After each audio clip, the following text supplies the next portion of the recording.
प्रणाम, हमार नाम है जूली रवा। देख रहल बानी न्यूज़ 18 बिहार के स्पेशल सीरीज ई विचार जरूरी बा। और आज हमनी के विचार कल जाई ट्रम्प टैरिफ पर। अमेरिकी राष्ट्रपति डोनाल्ड ट्रम्प भारत पर 50% टैरिफ के ऐलान कर देले बाड़न।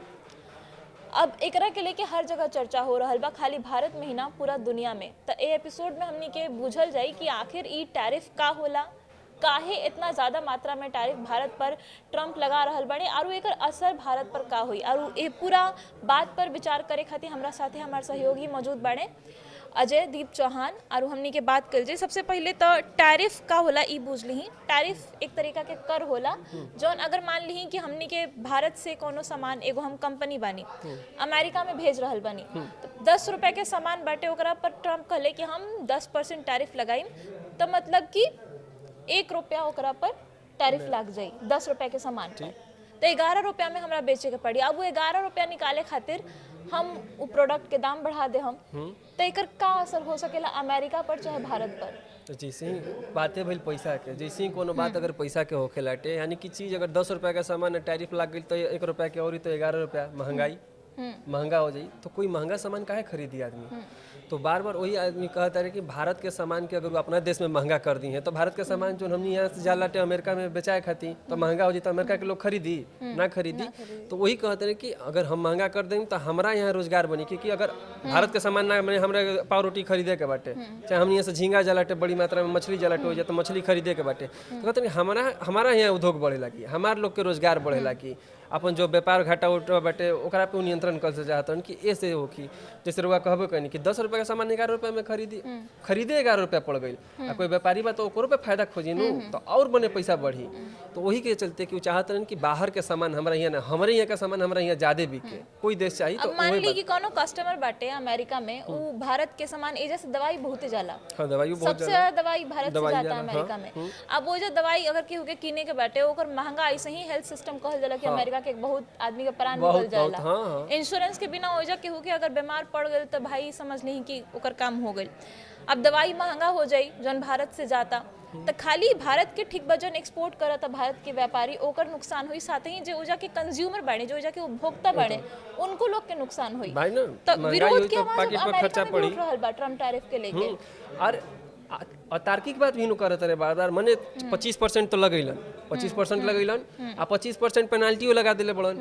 और वो मालूम बाटे वो पेनाल्टी काहे खातिर लागल। हाँ, अब देखिए 25% के जौन बात कैले अजय दीप चौहान, वो हटे हमनी के रेसिप्रोकल टैरिफ लगैले रहन। हमनी के 25% टैरिफ रहे तो ओकरे रेसिप्रोकल मतलब हमनी के लगावत नहीं जा तो वो लगा जितना में तू देला उतना में हमू देम, जितना तू लगाव तेरा 25% हमू लगाई। बात तक मतलब वाजिबो रहे, वाजिब बाटे तो बराबर पड़ल। हमनी के लगाई नहीं जा तू लगाई, ऊपर नीचे के बात ना भइल, बराबरी के बात हो गई। अब 25% एक्स्ट्रा टैरिफ लगा दिए बड़े जौन की 27 अगस्त से वो लागू करे के बात कहल जात बा। हाँ।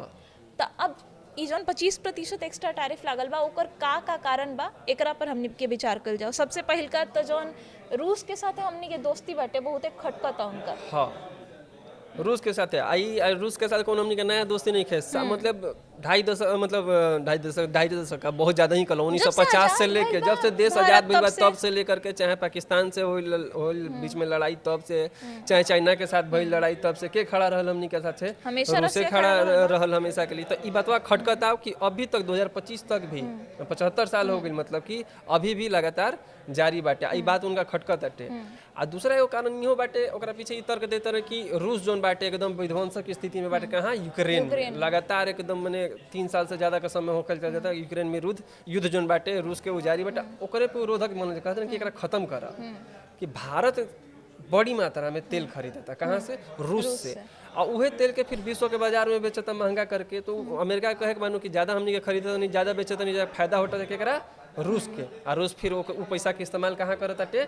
यूक्रेन पे डोनाल्ड ट्रम्प कह रहल बाड़े कि रूस से भारत दोस्ती खत्म कर ले, जबकि हमने के पड़ोसी है वो कहाँ 7 समुद्र पार बने। और रूस के जो राष्ट्रपति बने उनका से खूब भेंट मुलाकात करत है, राते भई मुलाकात भइल बाटे, निमंत्रण दे दे बड़न मॉस्को में। आ व्यापारिक संबंध भी बा, ई नहीं है कि अमेरिका हमने के अगर रोकत है भारत की कि भैया तेल मत खरीदा, हई मत खरीदा, हऊ मत खरीदा, तो अमेरिका अपना ही करता। तो सवाल बा कि के नहीं के खरीदत? चीन नहीं के खरीदत तेल, अमेरिका नहीं के खरीदत, माने यूरोपियन कंट्री नहीं की खरीदत, सब केहू खरीदत बाटे भाई। और तो सबके ऊपर लगावा टैरिफ, सिर्फ इंडिया पे काहे पेनाल्टी टैरिफ? यही सवाल बा कि फिर ऐसा का है केहू से दोस्ती केहू से मोहब्बत एगो केहू से आरू जौन दुश्मनी। एकर बहुते बड़ वजह बतावल जात बा उ ब्रिक्स में जौन देश शामिल बाटे ओकरा में भारत भी बा और उ एगो समझौता कइले रहे उ सब देश मिलके कि जौन डॉलर पर निर्भरता बाटे अंतर्राष्ट्रीय बाजार में ओकरा के कम कइल जाई। ओकरा खिलाफ में एक नया मुद्रा लावे की योजना, ब्रिक्स में ब्राजील बाटे, इंडिया बाटे, चाइना बाटे, तो ओकरा रसिया भी बाटे ओकरा में, तो ब्राजील पे भी देखिए 50% टैरिफ के बात कइले बने वो लगा ही देले बड़े क्योंकि हम उनकर पुराना दोस्त रहनु वहां से अपदस्थ हो गेलन तो के चलते के लगा दे। माने ये तो भाई एक तरीके से मनमाना वाली बात हो मतलब गई, व्यक्तिगत लागे लागल बा। व्यक्तिगत से रहुआ बात आई। अब फिर देखिए ये बहुत बढ़िया मुद्दा उठे, व्यक्तिगत कैसे ही बाटे लड़ाई, बहुत लोग पूछा ताटे सीज फायर के मुद्दा बार-बार ट्रम्प कह रहे 30 बार कह चुके, 30 बार हो गए ट्रम्प कह दिले कि पाकिस्तान के साथे माने तू हमारे देश में घुस करके जात धर्म पूछ करके गोली मरब, पाकिस्तान और आतंकी मारी तो लोग कोई माफ कर दी छोड़ दी, तो कार्रवाई भइल।